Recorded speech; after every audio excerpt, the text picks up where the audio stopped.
एक ऐसा देश जहाँ के किसान तेल में तैर कर अपने खेतों तक पहुँचते थे।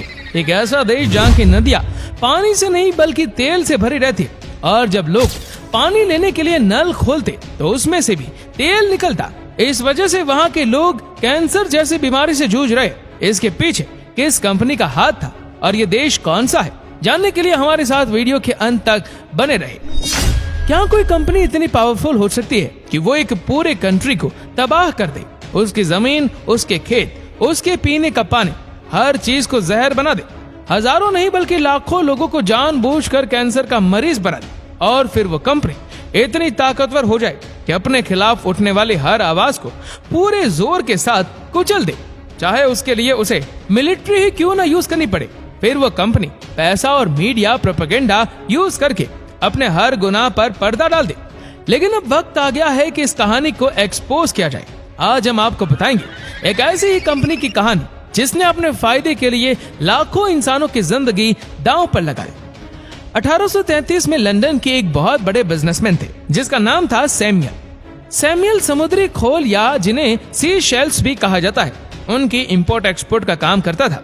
उसके मरने के बाद उसका सारा बिजनेस उसके 2 बेटों के कंट्रोल में चला गया। बड़े बेटे मार्कस ने लैंप्स में डालने वाले केरोसिन, जिसे मिट्टी का तेल भी कहते, उसे एक्सपोर्ट करने का काम शुरू कर दिया। अब उस जमाने में ये तेल इन शिप्स में ऐसे बैरल के थ्रू एक जगह से दूसरी जगह भेजा जाता था, और उससे मसला ये होता था कि बैरल्स लीक हो जाते थे और तेल जाया हो जाता था। मार्कस ने इसी प्रॉब्लम को हल करने के लिए ऑयल टैंकर डिजाइन किए ताकि तेल डायरेक्टली सी पोर्ट्स पर खड़े टैंक्स में डाला जा सके। और फिर 1892 में पहली बार मार्कस के बनाए हुए टैंकर्स में से ये तेल स्विस कैनाल को क्रॉस करके इधर एशियन मार्केट्स जैसे कि थाईलैंड और इंडोनेशिया तक पहुंचा, जो उस वक्त ब्रिटिश एम्पायर के कंट्रोल में थी। ये पहला मौका था कि एशिया और यूरोप की ऑयल की सप्लाई समंदर के जरिए आपस में कनेक्ट हुई। इस एक ट्रिप की वजह से मार्कस को एक बहुत बड़ी बिजनेस अपॉर्चुनिटी नजर आ गई। उस जमाने में सिर्फ एक और कंपनी थी जो ऑयल सप्लाई करने का काम कर रही थी, और वो थी स्टैंडर्ड ऑयल। उन्हें जब पता चला कि मार्कस अपने ऑयल टैंकर लेकर एशिया गया है, तो उन्होंने मार्कस को ऑफर की कि वो स्टैंडर्ड ऑयल के टैंकर्स भी एशिया सप्लाई करना शुरू करे और बदले में उनसे एक कमीशन ले ले। मगर मार्कस ने सोचा कि किसी और कंपनी के लिए काम करने से बेहतर है कि क्यों ना अपनी खुद की ऑयल ट्रेनिंग कंपनी बनाई जाए। फिर उसने 1907 में रॉयल डच पेट्रोलियम के साथ मिलकर एक नई कंपनी बनाई और उसका नाम रखा शेल। स्टैंडर्ड ऑयल को चैलेंज करना कोई आसान काम नहीं था, लेकिन शेल बहुत जल्द ही दुनिया की टॉप ऑयल सप्लाई करने वाली कंपनी बन गई। इवन वर्ल्ड वॉर 1 में शेल ब्रिटिश आर्मी को सबसे ज्यादा ऑयल सप्लाई करने वाली कंपनी थी। बल्कि कई डॉक्यूमेंट्स में तो ये भी कहा गया है कि अगर शेल ना होती तो शायद एलाइस कभी भी जर्मन को हरा नहीं पाती। वर्ल्ड वॉर 1 के बाद 2 चीजें एस्टेब्लिश हो चुकी थी। एक ये कि ऑयल 20th सेंचुरी का सबसे इंपॉर्टेंट रिसोर्स है, जिसके पास ऑयल सप्लाई का कंट्रोल होगा वही दुनिया पर राज करेगा।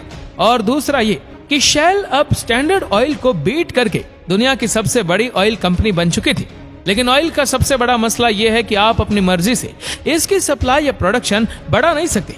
एक तो ऑयल रिजर्व्स कुछ लिमिटेड कंट्रीज के पास है, और दूसरा इसे एक्सट्रैक्ट और रिफाइन करना भी अच्छा खासा महंगा काम है।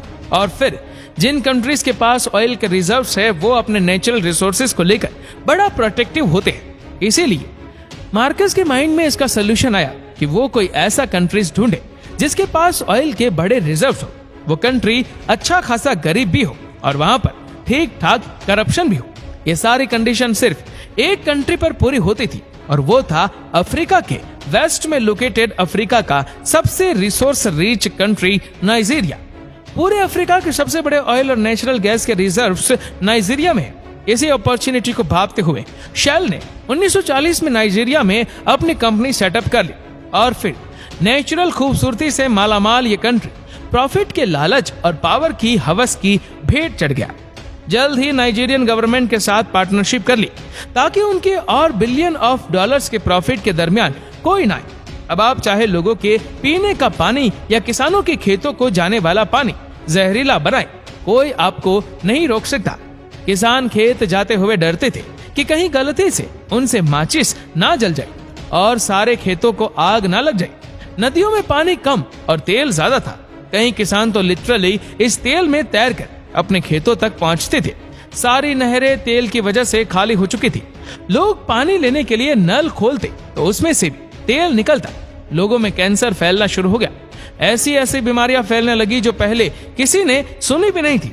खेत बंजर होने लगे और मजबूरन लोगों ने शेल के खिलाफ प्रोटेस्ट करना शुरू कर दिया।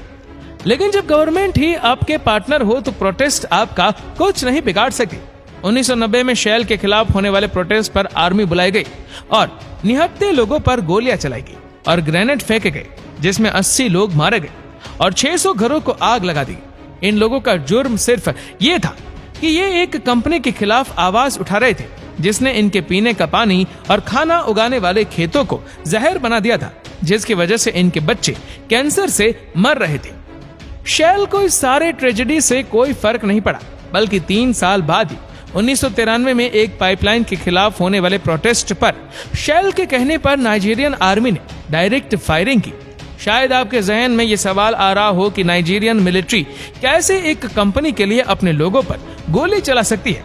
तो दोस्तों, शेल सिर्फ गवर्नमेंट ही नहीं बल्कि नाइजीरियन आर्मी जनरल्स को भी हैवी फंडिंग दे रखी थी। इसके साथ साथ शेल ने नाइजीरियन आर्मी को state of the art gun, ship और हेलीकॉप्टर्स भी गिफ्ट किए। जब सबका कॉमन इंटरेस्ट एक हो तो फिर प्रोटेस्टर्स की वैल्यू ही क्या रह जाती है। शेल ने पैसे के जरिए सबको खामोश करवा दिया था। सब कुछ शेल के कंट्रोल में था, सिवाय एक आदमी के। उस आदमी का नाम था केन सारो-विवा। केन एक राइडर और एनवायरमेंटल एक्टिविस्ट था। केन ने शेल के खिलाफ एक जबरदस्त मूवमेंट चलाना शुरू की। प्रेस से लेकर स्कूल, कॉलेज, यूनिवर्सिटी और हॉस्पिटल्स में भी केन ने लोगों को ये कहा कि शेल उनकी जिंदगियां बर्बाद कर रही है। केन के आसपास लोगों की बड़ी भीड़ इकट्ठी होने लगी।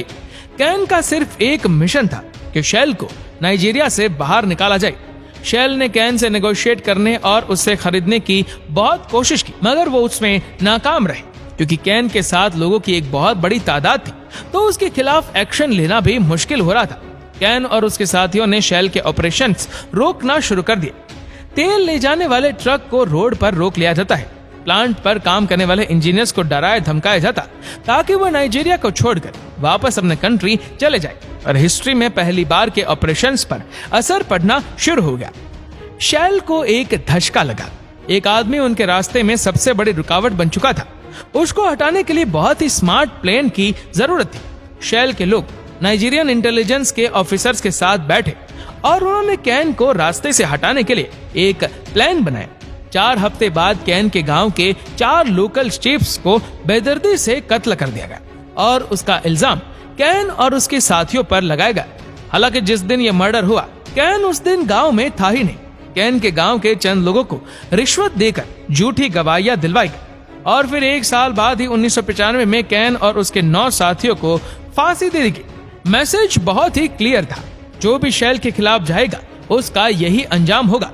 इन 9 लोगों की फैमिली ने नीदरलैंड में शेल के खिलाफ केस किया और फिर 2017 में 22 साल बाद शेल को इस ट्रेजेडी का आधा कसूरवार ठहराया गया। हालांकि 5 लोगों ने आकर कबूल किया कि उन्होंने शेल के कहने पर उनके खिलाफ झूठी गवाही दी थी। फिर शेल को सिर्फ $15 मिलियन का फाइन करके छोड़ दिया गया। 2018 में दुबई में एक प्राइवेट प्रॉपर्टी डेटा लीक हुआ, जिसमें देखा जा सकता था कि शेल ने $1.3 बिलियन की प्रॉपर्टी नाइजीरियन पेट्रोलियम मिनिस्टर और कुछ नाइजीरियन मिलिट्री जनरल्स को गिफ्ट की थी। इसी तरह इस कंपनी ने सिर्फ गवर्नमेंट और मिलिट्री को ही नहीं बल्कि आम लोगों में भी अपना अच्छा इमेज बनाने के लिए ऐसी मीडिया कैंपेन्स की। इसमें देखा जा सकता है कि शेल अपने आप को एक ऐसी कंपनी के तौर पर पेश कराए जो एनवायरनमेंट फ्रेंडली एनर्जी में इन्वेस्ट करता है। इसी तरह दिसंबर 2011 में 40,000 बैरल्स नाइजर रिवर में लीक हो गए और ये दरिया लिटरली काला हो गया। इस दरिया की सारी मछलियां मर गई, आसपास के खेत तबाह हो गए, लोगों के पास पीने का पानी का एक कतरा नहीं रहा और बदले में शेल ने सिर्फ ये कहा कि ये बैरल्स लीक होना शेल की नहीं बल्कि नाइजीरियन पेट्रोलियम वर्कर्स की गलती है। 2017 में एक स्टडी पब्लिश हुई जिसमें ये साफ कहा गया कि जो मां नाइजर रिवर के 10 किलोमीटर की रेडियस में रहती थी, उनके छोटे बच्चे के पहले महीने में मरने के चांस 50% है और बचने की सूरत में भी फिजिकली और मेंटली डिसेबल होने के चांसेस 40% है। इन सब वाकया के बाद नाइजीरियन में शेल के खिलाफ गुस्सा बहुत बढ़ गया। बल्कि अब तो कई ग्रुप्स हथियारों के साथ शेल और नाइजीरियन गवर्नमेंट के खिलाफ लड़ रहे। नाइजीरिया में एक सिविल वॉर जैसी सिचुएशन बनी हुई है और उसकी वजह सिर्फ एक कंपनी है। एक कंपनी ने अपनी खुदगर्जी और लालच की वजह से एक पूरे कंट्री को तबाह करके रख दिया। ये सोच कर ही खौफ आता है कि इंसान पैसे और पावर के लिए किस हद तक गिर जाता है। दूसरे इंसान की जान और माल जैसी किसी चीज की कोई अहमियत नहीं रहती। आपका इसके बारे में क्या कहना है, हमें नीचे कमेंट करके जरूर बताएगा। और इस वीडियो को आप अपने तक सीमित ना रखें, जितना हो सके इस वीडियो को शेयर करें फेसबुक पर, व्हाट्सएप पर, यूट्यूब पर। और ऐसे ही और भी इंटरेस्टिंग वीडियोस को यूट्यूब पर देखने के लिए नीचे कमेंट सेक्शन में लिंक दी गई है, जिसके ऊपर क्लिक करके हमारे चैनल को आप सब्सक्राइब करिए और बेल आइकन दबाएं, ताकि हमारे हर लेटेस्ट वीडियो के अपडेट्स आपको मिलते रहे सबसे पहले। और हाँ, हमारे फेसबुक पेज को फॉलो करना मत भूलना। धन्यवाद।